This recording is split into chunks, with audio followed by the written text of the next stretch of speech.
wisdom of life. So, from this moment forth, may all of you make the firm intention to meditate to the best of your ability, realigning yourselves with the pathway to Nirvana. May all of you sit cross-legged, with your right leg on your left leg, your right hand on your left hand, the index finger of your right hand touching against the thumb of your left hand, with your hands resting gently, palm upwards on your lap. Close your eyes very gently, just as if you were only half closing your eyes, similar to the way you may close your eyes just before going to sleep.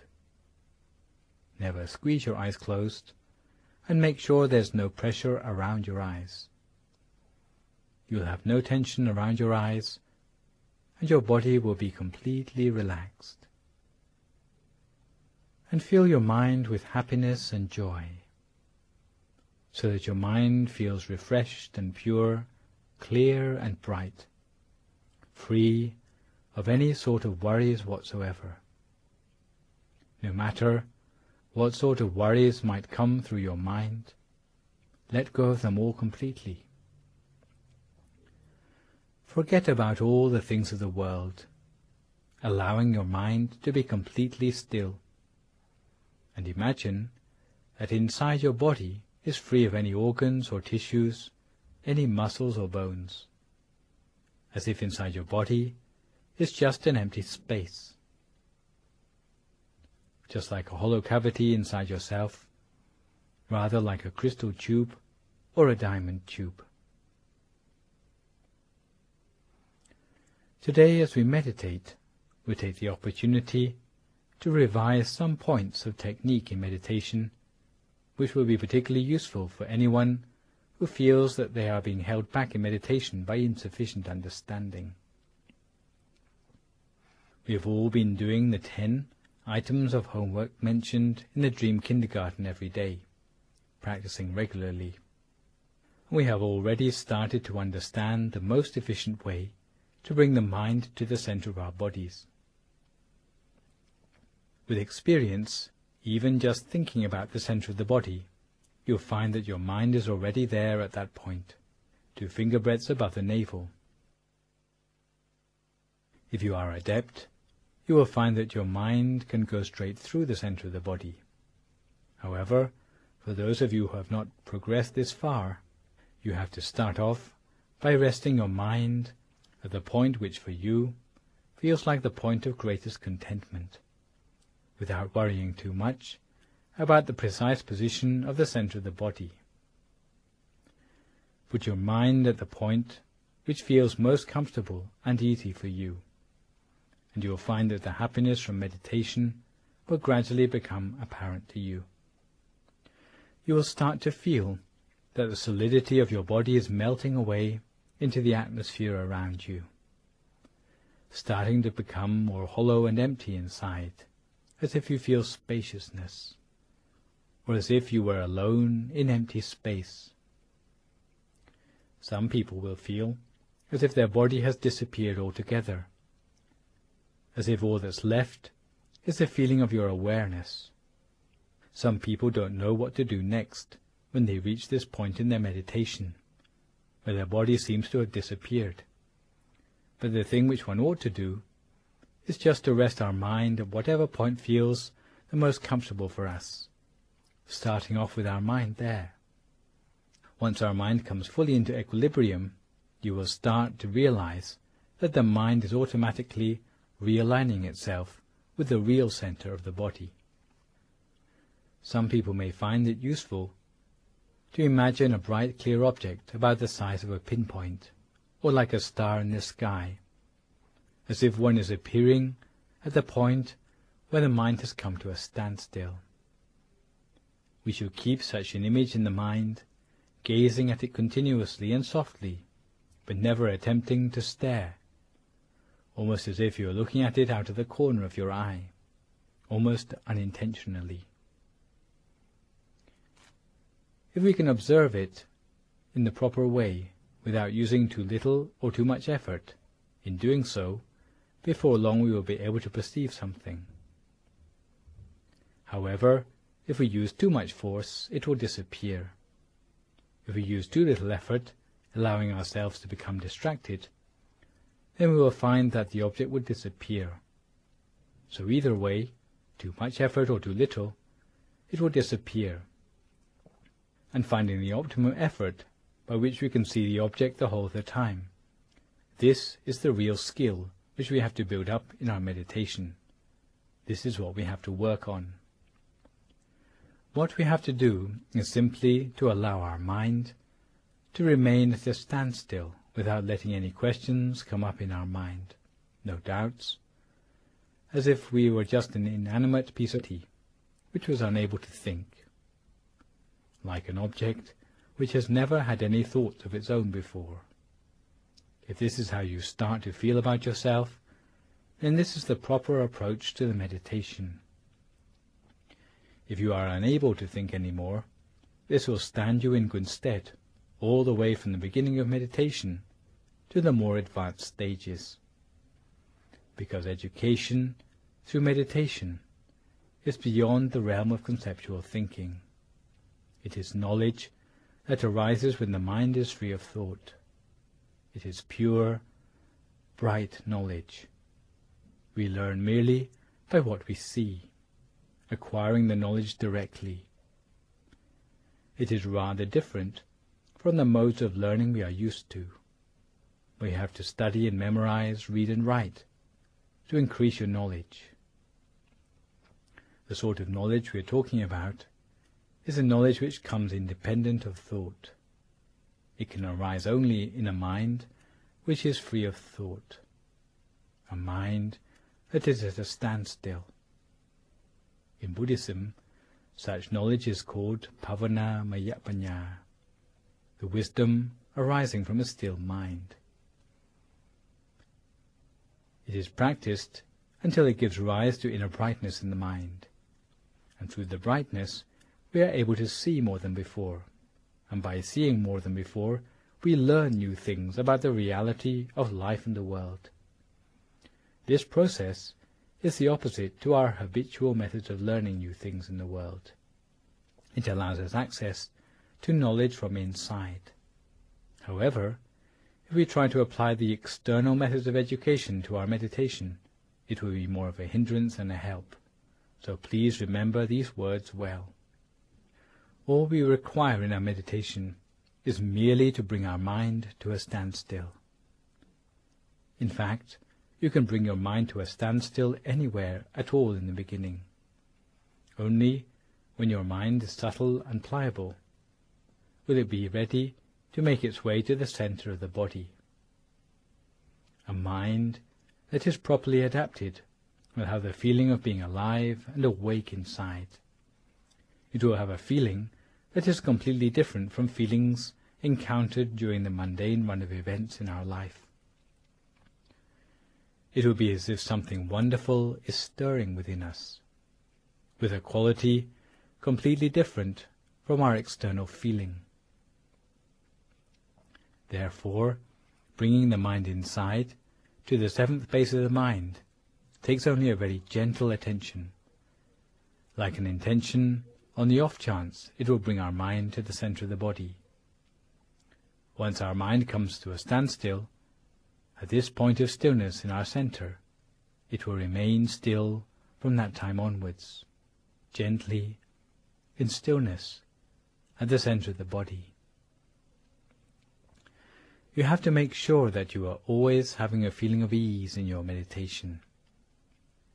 If you ever feel that you are putting up a struggle in your meditation or trying to force it, then that is not the proper method at all.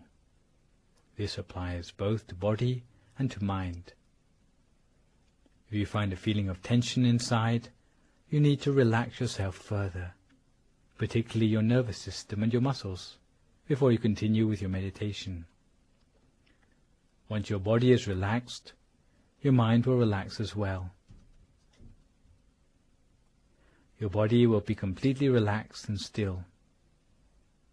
So we have to train our mind in this way, and at that point we will be able to see a bright, clear sphere inside ourselves. Even with our eyes closed, it will not be dark inside for us anymore. We will be able to maintain our mind internally, stopping it from wandering anywhere else easily, the whole of the time. Maintaining the mind in equilibrium at the center of the body, we will find that there is a feeling of expansion inside. With such a feeling of expansion, we will have a sense that we are being drawn inwards, as if we are being attracted through into a new dimension by a giant magnet deep inside us. At this point, some meditators may respond to the new experience with surprise or even fright, because it's something they have never encountered before. However, we must just comply with whatever is the nature of our mind. We have to just let such experiences be, rather than struggling against them or even reacting to them. We must remain impartial to the inner experience, allowing it to follow through by itself. We will see that the study of inner knowledge like this is all the outcome of placing our mind by the proper method at the center of the body. If you can do this before long, we will be able to manage the proper method wherever we are. But in the beginning, it is important that we have the confidence in our own ability to meditate. We have to believe that we are going to be able to make progress in our meditation. We have to believe that it's merely a question of having a proper understanding of the method. Thus, all it takes is to study the method properly, and you'll be able to make progress. Don't go doubting your potential to make progress in meditation.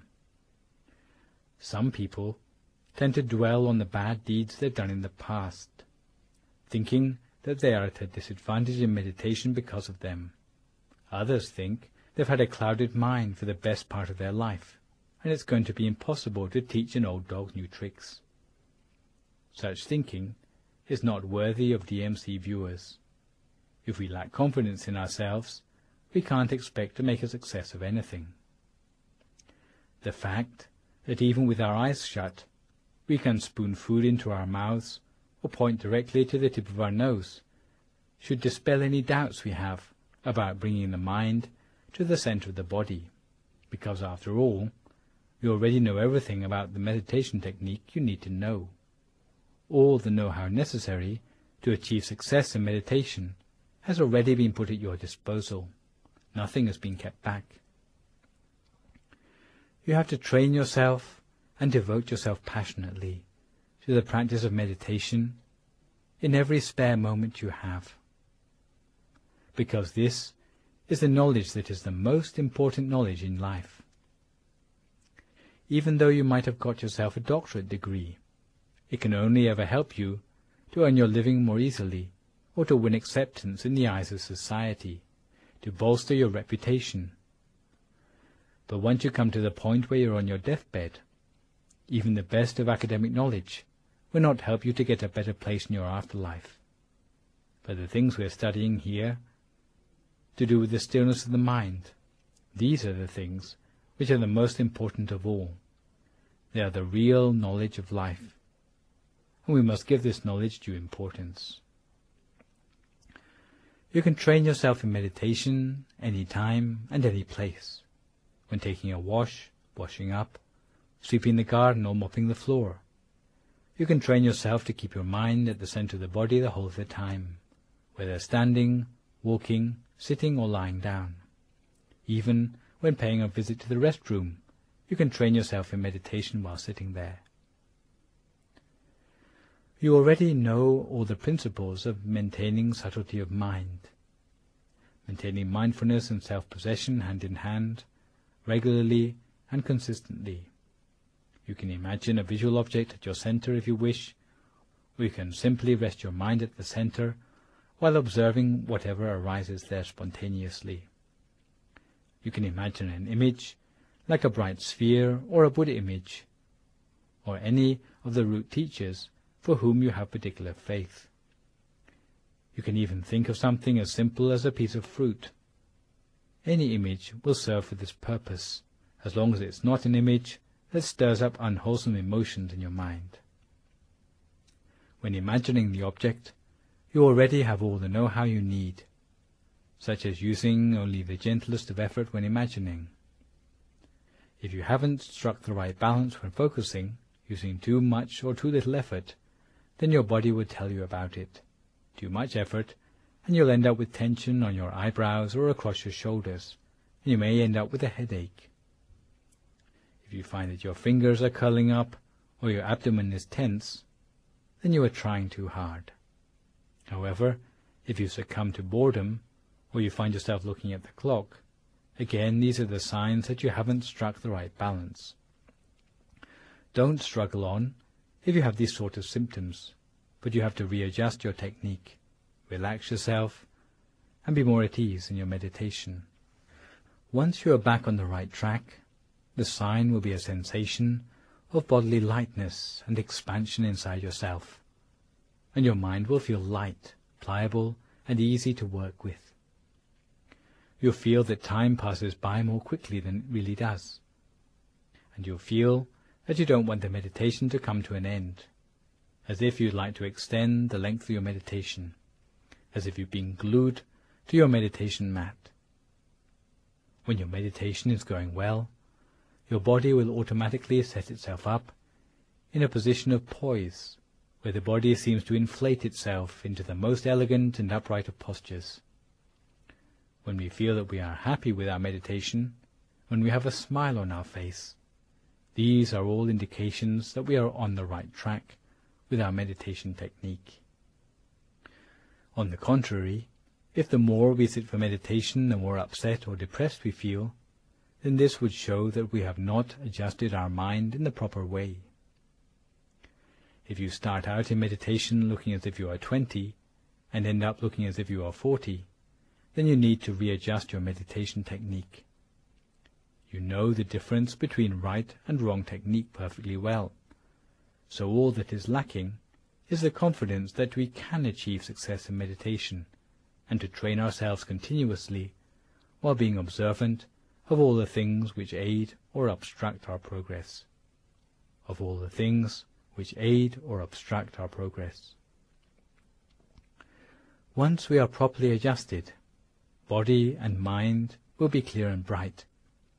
Simply putting our mind at the center of the body will cause the sphere there to expand, and we will fall through the center to find the next sphere inside. As the mind comes to a standstill at the center of that sphere, then there will be a new one, brighter and clearer than the last, appearing at the center. And before long, we will be able to attain the inner bodies and attain the body of enlightenment within ourselves, exactly according to the recipe for success discovered by the great abbot of Wat Phra Ngang. Because all of these things are inside the body of every person, and that includes us too. We know the difference between right and wrong methodology. So therefore, we should train ourselves continuously, according to the proper way. Don't be lazy, and don't prevaricate about getting down to meditation in earnest. And when you feel your meditation is going well, don't give up immediately, but give it a little while longer than usual. Don't go thinking, today I've had a good meditation, but I'm in a rush to go to bed. I guess I'll be able to sit for meditation even better tomorrow. Never think like that, because the opportunity for meditation to go well happens only very rarely. All the effort we have invested in our meditation is made worthwhile by the days when our meditation goes well, so don't waste it. Don't go worrying about missing out on your beauty sleep, because we already spend a third of our lives asleep. One night of missed sleep won't harm you. So give due importance to the meditation. If your meditation is going well, you should continue with it. Your body will indicate by itself when it needs rest, and that will be the right time to sleep. You ought to go to bed because your body needs it, not because your mind is worried about the lack of sleep, or looking exhausted at work, or not being able to think through decisions clearly in the morning. Don't harbor such lazy temptations in your mind, because the opportunity of your mind to come into equilibrium is rarer in anyone's lifetime than winning first prize on the lottery. So if you find your meditation is going well, then know it's useful to continue for meditation longer than usual, and this will help you to go much further, because the results of making even a one-time breakthrough in your meditation will stay with you for the rest of your life. However, if you give up your meditation just as it's going well, even though you come back to the meditation at a later time, it may mean that you will never get those good experiences back again. It may take us many more years to get back to the same point in our meditation again. So we should cherish our meditation experiences, and rather than remembering the experience which we had on a particular day, we should try to remember the methodology we used to reach the experience on that day. Because there's a temptation to remember just the experiences while forgetting how we got there. So take care to remember all the advice and know-how mentioned today, because one day it will allow you to attain the triple gem inside yourself, and you will literally be able to have the triple gem as your refuge all your life, with happiness from the moment you attain it, leading you to the fortunate realms after your death, allowing you to study about the reality of life and the world. And when you come to do meritorious deeds, even though the amount of the meritorious deeds may be small, the amount of merit we gain will be large. It will allow our mind to be radiant the whole of the time. There are countless things which we can attain if we reach the triple gem inside ourselves. So anyone who is sleepy, fatigued or tense in their meditation should allow themselves to fall asleep at the center as they sit, and continue with their meditation when they wake up. Anyone who has aches and pains should change posture. If your stream of thoughts is never-ending, open your eyes and close them again.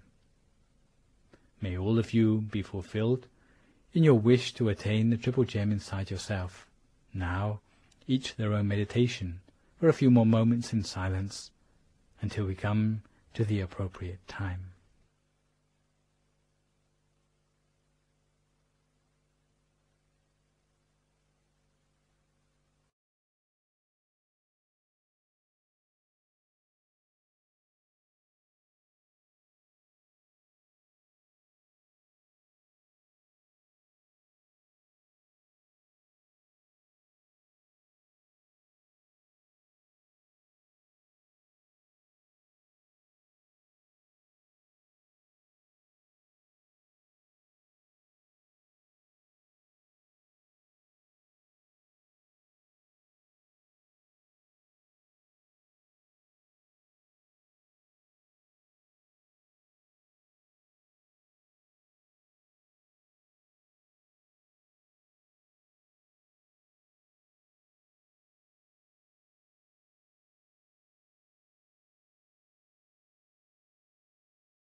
Samadhi Bhavana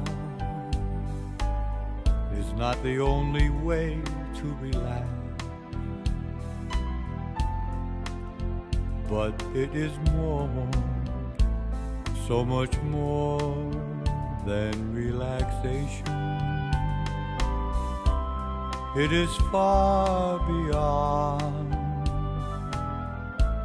anyone's understanding, because it's a miracle more than we can ever know.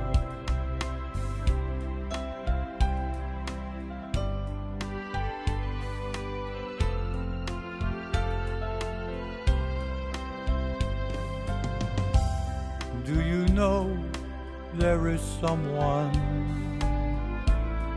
who is waiting for you? He is with you always, always with you. He is the one who knows with supreme kindness the most beautiful one in the universe.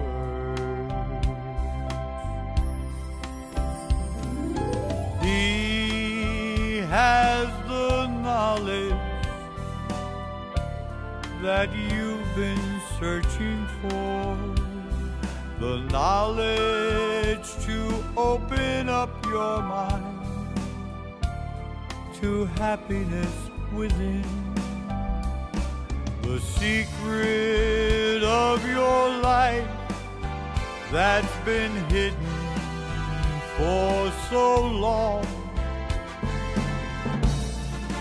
It will be clear when you become one with Him.